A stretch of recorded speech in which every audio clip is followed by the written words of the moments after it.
Foi. Vamos lá. Então, meus amores, é o seguinte, nós vimos briófitas, depois você viu pteridófitas, aí você viu gimnosperma, e agora a gente vê as angiospermas, o último grupo, né? Então, briófita não tinha nada, né? Não tinha vaso condutor, a gente, né, nem enumerava muitas coisas lá, era pequenininha, tinha lá um órgão masculino, um órgão feminino, o gametófito, que era a fase dominante, né? Tudo bem simplesinho. Começa a estruturar o corpo de um vegetal na pteridófita com os vasos condutores que permitem a ela ficar grandona. Tá? Espera só um pouquinho. Traz a orquídea pra mim, que tá lá. Aí, pedi ajuda para minha ajudante, já que a aula é de planta. Tá aqui uma planta, essa aqui é a planta que tem aqui em casa, olha como eu cuido bem dela. Ó, até morrendo aqui. Ah, morreu, coitada. Que dó. Tá aqui, ó, a plantinha, depois eu vou usar ela. Então, as pteridófitas tem lá. As pteridófitas. Nas pteridófitas a gente tem o surgimento dos vasos condutores, né? Os vasos condutores. O que é esse press F? O que é isso? Não entendi. Eu tô ficando velho, eu não entendo essas piadas de vocês. Então tem os vasos condutores, permite ela ficar grandona. Ah, entendi. Não, mas é só a folhinha, não é nada. Ó, aqui, ó. Tem um fungo, ó, tá vendo? Aí a folha tá murchando, ó. Digestão extracorpórea. Pronto. F para folhinha. A pteridófita já é grandona, vaso condutor, transmite, né, todos os nutrientes para todas as células, todas as partes. E aí na pteridófita já tinha uma coisa diferente. Tinha um grupo que produzia esporos iguais, as isosporadas, e as heterosporadas. Lembrando que ter esporos diferentes leva a uma diferenciação sexual, né, ao surgimento de estruturas masculinas e femininas, tanto na fase de gametófito quanto na fase de esporófito. Né? Então, isso aumenta a variabilidade genética. E aí passamos para as espermáticas, que é a gimnosperma e a angiosperma, que está aqui. Então, a gimnosperma, os pinheiros, esperma era a semente, então produzia o pinhão. Legal. Né? Dentro daquela coisa feia que era a pinha, então ocorre a fecundação e a produção do pinhão. O que a angiosperma tem que a gimnosperma não tem? Flor e fruto. Né?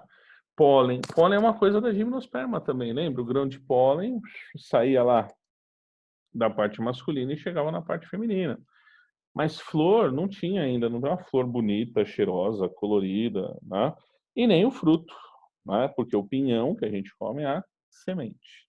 Ó, como eu gosto de bichinho, tem um aqui, ó. Acabei de pegar. Ó. Ah! Ele fica todo azul, que nojo. Transparente. Que dó, coitadinho, sumiu. Que medo, vai embora. Vai. Ah. Não, que alimento que é esse? Aqui não tem meio quilo. Então as angiospermas, elas vêm para completar isso, né? São as plantinhas mais completas, tem flor e fruto. Então o que elas têm? Tudo, mais flor e fruto, tá? As angiospermas, elas são tão numerosas e tão diferentes que a gente vai ter que distingui-las em dois subgrupos, coisa que nós não fizemos em nenhuma planta até agora. Então, dentro das angiospermas, tem dois subgrupos. Um grupo das monocotiledôneas e o grupo das dicotiledôneas. Tá aqui, ó. O nome, né, lembrando que a ciência era maldita, ainda mais na época das plantinhas, que era para só os caras saberem e ninguém saber, monocotiledone. Cotiledone é a estrutura da semente. Ó, o milho é uma monocotiledônea. Tá vendo isso aqui, ó? Esse é o cotiledone. Sabe o que é essa parte aqui amarela do milho? Isso é o fruto do milho. E aqui tem a sementinha com o seu cotiledone único, né? Por isso o nome mono, um cotiledone. Aqui do lado um feijãozinho, ó. Eu acho que já está germinando. Então, o feijão inteiro é a semente, tem a estrutura de reserva lá dentro, que a gente vai ver já, o endosperma, só que é uma semente, né, que tem 2 partes. Por isso, nós temos aqui o grupo das dicotiledôneas. Eu perdi uma parte aqui. Qual o processo que eles... Ah, é só deixar secar. Você pega o milho, deixa secar, vira o milho de pipoca. Ele desidrata, tá? Vai desidratando, desidratando e pronto, até no forno. Então, o cotilédone, de novo, cotilédone é a estrutura da semente, tá? A estrutura de reserva. Então, quando tem um cotilédone só, uma estrutura única e maciça na ponta da setinha aí do mouse, é monocotiledônea.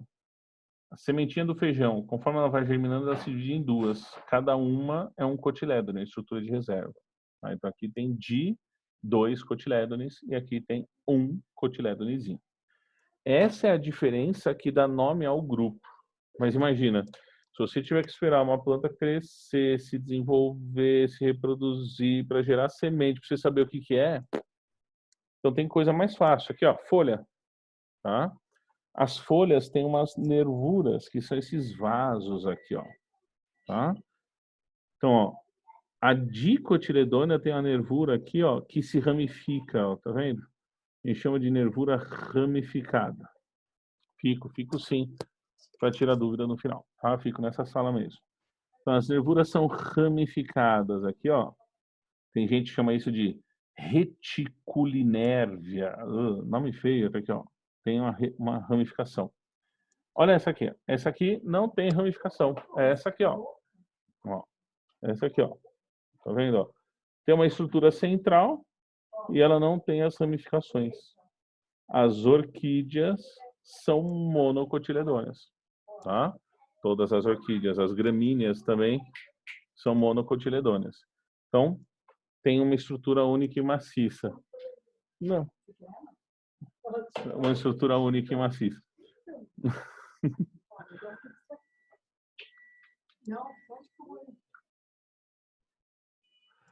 Só para ver, olha como ela fica no fundo do zoom. Ela fica transparente, ó. Só dá para ver os olhinhos. Problemas técnicos. Vou tirar esse cachorro daqui. Então, voltando lá. Então, se ela tem nervuras retinhas, né, a gente chama aqui de nervuras paralelas ou paralelinérvias, tá? Você tem monocotiledônea. Se elas forem reticuladas, aqui ó, redinha, elas se dividem, elas são dicotiledôneas, tá? Quem perguntou se samambaia é pteridófita? Isso, samambaia é pteridófita, certinho, tá? Mas tem mais diferenças. Por exemplo, a raiz, tá? Então a raiz assim, ó, que tem um eixo central e ramificações, é a raiz da dicotiledônea. Ela tem um eixo central e ramificações. Agora, se ela tá assim, ó, toda solta, toda espalhada, tipo, já tentou tirar grama do chão? Tá? Só que você puxa, uma tá emaranhada com a outra, aí você tem as nervuras chamadas, as nervuras, ó, desculpa. Aí você tem a raiz chamada de raiz fasciculada ou raiz cabeleira. Policotiledôneas para angiosperma não, é só um ou 2. Mas tem gente que fala que gimnosperma tem semente policotiledôneas, tá? Que daí não tem essa regra, pode ter 5, 6, 7, 8, 10, 20, 30 cotilédones lá dentro, não tem essa regra da angiosperma. Ok? Agora, talvez a diferença entre as duas seja mais legal, que os vestibulares mais já pediram, faz tempo que não é uma questão assim de planta, é essa daqui, ó. O número de elementos florais. Tá, ó. 1, 2, 3, 4, 5, 6. 6 pétalas. Tá? Aqui, ó. 1, 2, 3, 4, 5, 6. Também tem 6 pétalas. 1, 2, 3, 4, 5.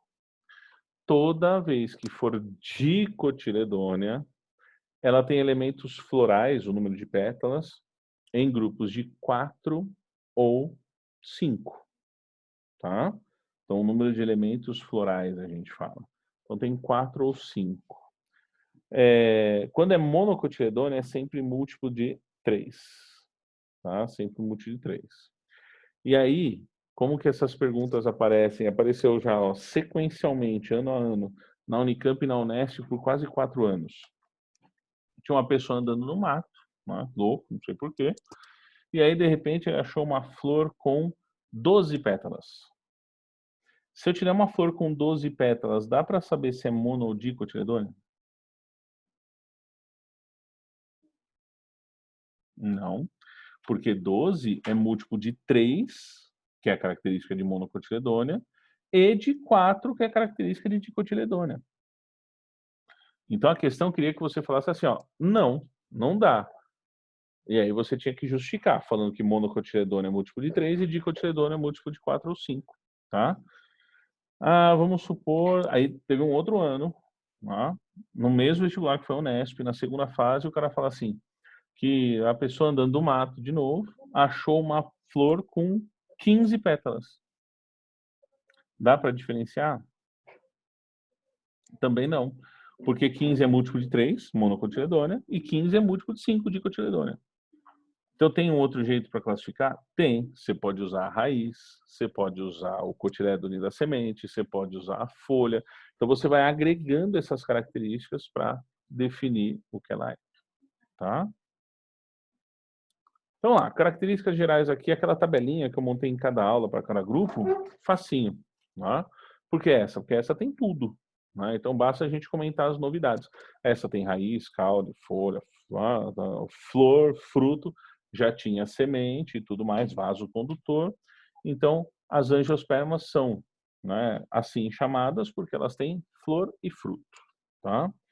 Toma cuidado, principalmente quando você vai falar sobre a função, tá? Então, a função do fruto, muita gente fala isso, cuidado, mas não é. Não é proteção da semente. A semente não precisa de proteção. A semente precisa se espalhar. Então, o fruto, ele vai garantir uma dispersão da espécie.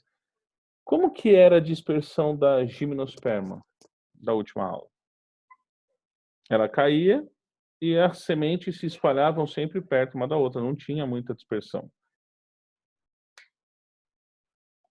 Não tinha muita dispersão. Por quê? Porque formava aquela vegetação de um jeito só, né? Lembra? Mata de araucária, floresta de coníferas. Então uma vai caindo perto da outra e nascendo perto da outra. Com o surgimento do fruto, você tem a atração dos dispersores de semente, tá? Então aumentar a dispersão da semente. Então tem um passarinho sobrevoando uma plantação de tomate. Quando o tomate está verde, ele está voando lá, ele não está enxergando nada, está tudo verde. Aí esse tomate vai amadurecendo, fica vermelho, e aí ele vê um monte de bolinha vermelha no fundo verde. O que que ele faz? Ele vai lá, começa a bicar, mas se o fruto não tiver maduro, o gosto fica ruim, né? Aquele sabor adstringente que amarra a boca, tá comendo, vai embora. Aí no outro dia ele passou por ali, começou a comer, estava gostoso, engoliu a semente e foi embora. Aí essa semente passou pelo sistema digestório dele, caiu no chão e germinou, floresceu uma planta de tomate numa região, sei lá quantos quilômetros depois. Então isso é dispersão, tá? Isso é espalhar, é você atingir novos locais, tá? E a flor? A flor vai atrair a polinização. O pólen não surgiu na angiosperma, o pólen surgiu na gimnosperma. Como que era a polinização no pinheiro? Alguém lembra? Tinha até um nome.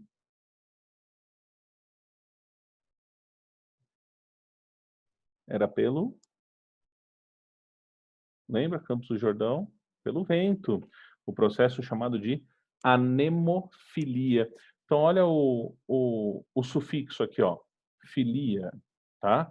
Anemofilia, polinização. Filia é polinização pelo vento. Você vai falar aqui, por exemplo, em quiropterofilia. Quirópteros são os morcegos. Polinização por morcego, tá? Você vai falar aqui entomofilia, polinização por insetos, né? Você vai falar ornitofilia, polinização por aves, o beija-flor. Então, toda vez que ele estiver falando de polinização, ele está falando da flor.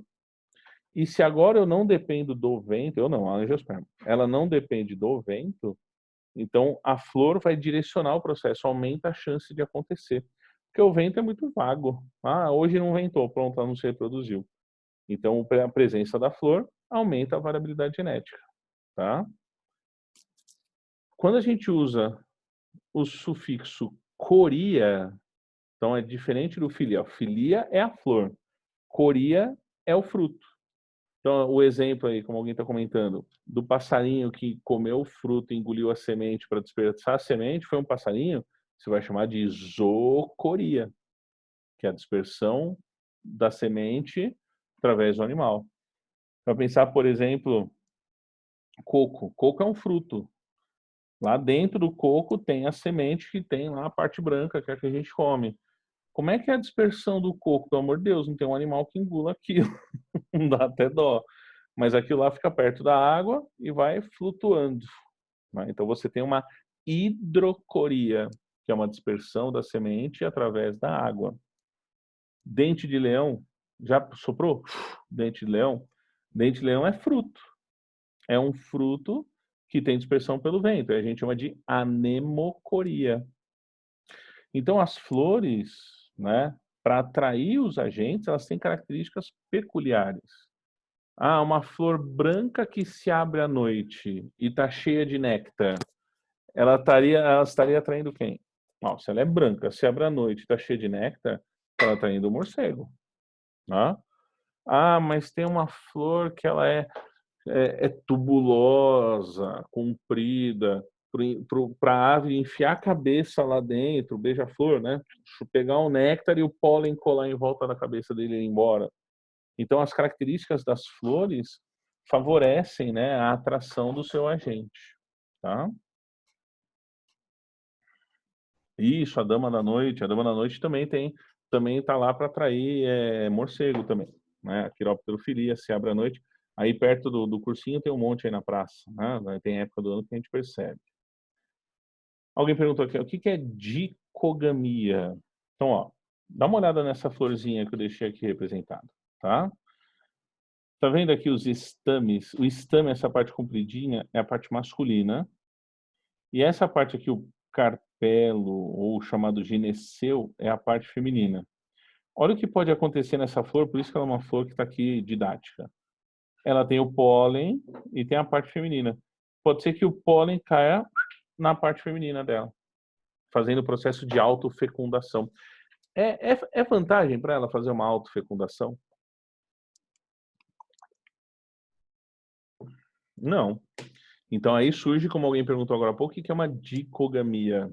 Ó, dicogamia tem um outro processo chamado de autoesterilidade, tem um outro chamado de ercogamia, tem heterostilia. Então essas estruturas, né, dicogamia, tem planta que tem flor macho e planta que tem flor fêmea. Qual a chance de ter autofecundação? Nenhuma. A autoesterilidade, a própria planta é estéril ao seu pólen, evita a autofecundação. Ercogamia, então tem assim, tem uma parte masculina e uma parte feminina e entre elas tem uma barreira para evitar a autofecundação. Pode ser uma dicogamia por épocas de reprodução diferentes. Então tem uma época que a masculina se desenvolve, uma época feminina se desenvolve. Então existem métodos, a gente aprofundando bastante aqui, como eu citei agora, que vão evitar essa autofecundação, porque não é vantajosa geneticamente falando. A vantagem é a flor aumentar a variabilidade genética, tá?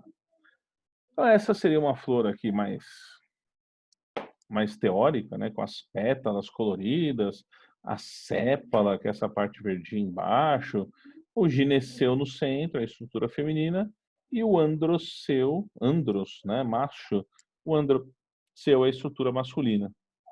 Aqui tem, depois aparece na próxima imagem, mas já me empolguei. Aqui tem um ovário, tá? E aqui dentro o óvulo. Então olha o que vai acontecer basicamente, já vou melhorar isso. Cai o pólen aqui, a estrutura masculina cresce até chegar no óvulo, faz a fecundação e aqui dentro, com a fecundação do óvulo, ocorre a formação da semente. De todas as perguntas que já apareceram de angiosperma no vestibular, o maior número é simplesmente a pergunta: da onde vem a semente, da onde vem o fruto? É uma pergunta bem besta e que aparece bastante. A semente é resultado do desenvolvimento do óvulo que está aqui dentro sendo fecundado. O que está em volta é o ovário. E esse ovário cresce e vira o fruto, tá? Se for um fruto verdadeiro. Às vezes o fruto é falso. Você pega, por exemplo, caju. Caju é um fruto falso, não é? Tá vendo que falta? Que me faz uma lousa. Vou achar um papel aqui, mais fácil. Quando você pega o caju, aquela parte preta que fica no alto do caju, aquilo é o fruto. É essa parte que forma a polpa do caju, tá? Que lindo, ó, mais ou menos aqui, ó. Então, aqui em cima, que forma a parte preta do caju, é o fruto com a semente aqui dentro. E a polpa do caju é esse receptáculo floral que se desenvolve. E aí a gente chama isso de pseudofruto ou fruto falso. Quer ver um outro fruto falso que a gente come? Maçã, pera também é um fruto falso. Ó. Ah, da hora. Ó. Então faz de conta que tem uma maçã cortadinha aqui, ó. Essa parte do meio aqui, ó, é o fruto verdadeiro, que é a estrutura feminina, é o gineceu. Essa maçã tá estranha. E em volta, a parte que a gente come da maçã, o que é? É o receptáculo floral que se desenvolveu ali. Espera aí.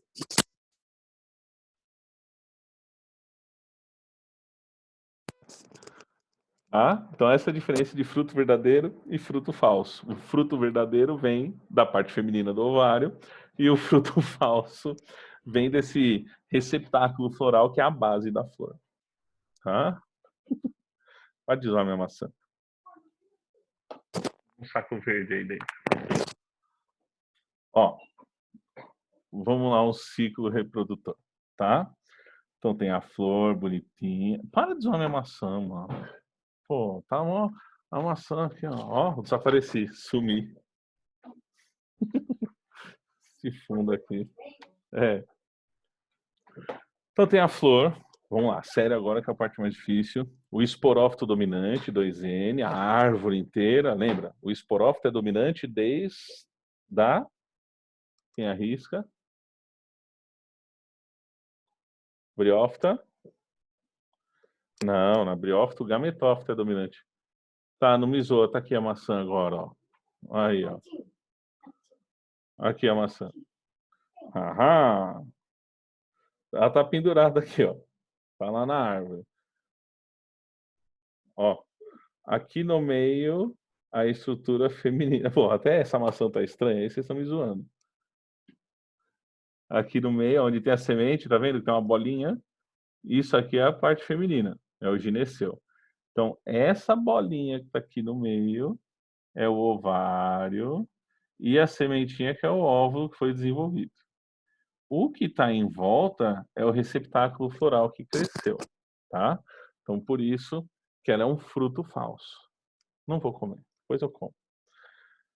Então, a árvore inteira é o esporófito, desde a pteridófito, o esporófito é a fase dominante, né? E aí aparece a flor. Então, o esporófito tem esporângios. Então, olha que legal. O esporângio é a flor. E ela tem parte masculina e parte feminina, porque os esporos produzidos são diferentes. Heterosporia, que é uma característica que também surgiu em algumas pteridófitas. Então, aqui eu vou separar a parte masculina. Cadê o mouse? Mouse. Caramba. Parte masculina. Tá aqui, ó. Tá? O estame e o conjunto de estames a gente dá o nome de androceu. Então tá aqui. E essa parte verdinha no meio é o gineceu, né? Gineceu, ginecologia, né? A parte feminina. Aqui dentro desse esporângio, né, masculino e feminino, vai acontecer o processo de meiose para formar os esporos. Então, acontece a meiose com a formação dos esporos, tá? Esses esporos vão formar o pólen, que tem o tubo polínico com os gametas. E aí, o tubo polínico é o gametófito, com os gametinhas lá, igualzinho a gente tinha na gimnosperma, tá? E a parte feminina? A parte feminina que é diferente. Não tem, aqui tem um saco embrionário, né, que a gente chama aqui de óvulo, tá? Tem a osfera na pontinha e os núcleos polares. Antes não era assim, né? Antes, se você lembrar lá na gimnosperma, tinha a osfera dentro de uma bolsa, que era o saco embrionário. Agora a gente continua tendo o saco embrionário, só que ele não tem só a osfera, ele tem essas duas célulazinhas juntas. E o pólen, né, o tubo polínico, tinham dois gametas. Vamos lá, um exercício de memória. Vamos ver o que você lembra aí. Na parte feminina, no saco embrionário, tá? Lá na gimnosperma, tinha a osfera. Caía o núcleozinho, fecundava a osfera e virava o embrião. E o outro núcleozinho, N gametinha, crescia e envolvia o embrião, formando um negócio chamado de endosperma, que era Nzinho só, perfeito. Alguém já falou aqui para mim, um endosperma N. Agora ele mudou. Tem a fecundação da osfera com o núcleo espermático, que é o gameta masculino, e esses dois núcleos polares vão fecundar o outro núcleo. Então aparece uma dupla fecundação na angiosperma, formando um tecido que é 3N, que é o endosperma. Então esse endosperma da angiosperma, muito nome chato, ele é mais nutritivo do que o endosperma da gimnosperma. Por isso que a semente, o pinhão é grande e as outras sementinhas, como essa que você viu aqui, né, são pequenininhas, proporcionalmente falando. Como se o endosperma da angiosperma tivesse nutrientes concentrados, tá? O gametófito masculino, como alguém perguntou, está no pólen, é o tubo polínico. E lá tem os gametas, que são os núcleos, né, reprodutivos. Lá. Aconteceu a polinização, o pólen chegou lá, acontece o crescimento do tubo polínico e a fecundação. São duas fecundações. Então, a primeira fecundação origina um embrião 2N e a segunda fecundação origina um endosperma 3N, tá? E ao redor disso tudo tinha um ovário, que vai virar o fruto, né? Essa sementinha vai ser dispersa, cair para onde ela tem que cair, sei lá quem vai levar e como ela vai chegar nessa região. Se as condições de umidade, temperatura forem o que ela precisa, as enzimas se tornam ativas e o embrião começa a germinar, vai o processo de germinação, consumindo o endosperma, formando uma nova árvore, tá?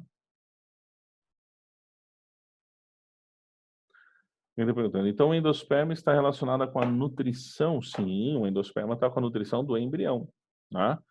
Lembra que uma boa parte das sementes que a gente consome são sementes oleaginosas, né? As castanhas e tal, elas têm bastante óleo, né? Bastante gordura vegetal, tá? Então, o endosperma da angiosperma, só para lembrar então o processo de dupla fecundação, tem dois gametinhas. O primeiro gameta, olha o mouse aí, fecunda a osfera, aqui ó, um com um, originando o embrião, que é 2N. O segundo gametinha que está aqui em cima, ó, cai aqui dentro, fecundando os dois outros gametas aqui, que são os núcleos polares, e vão virar o endosperma, que recobre todo o embrião, que agora é 3N, porque ele veio da junção de 3 células. Por isso mais nutritivo que o do pinheiro, que era uma célulazinha só.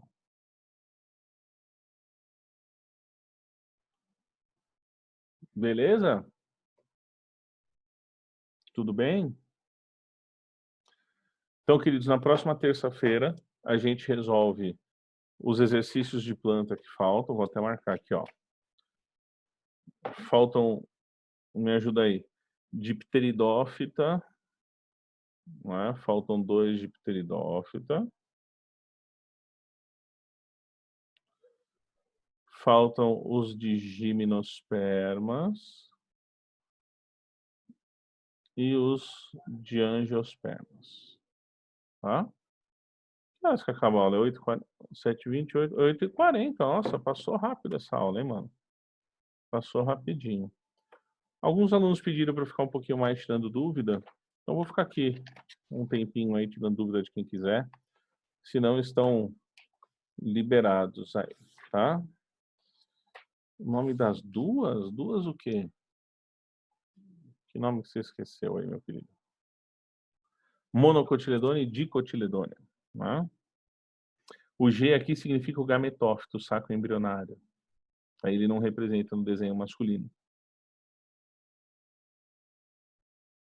Então, meus queridos, boa noite para vocês. Cuidem-se. Ah, deixa eu parar de gravar aqui. Depois eu vou subir esse vídeo lá para o YouTube, tá? Fiquem atentos ao Classon.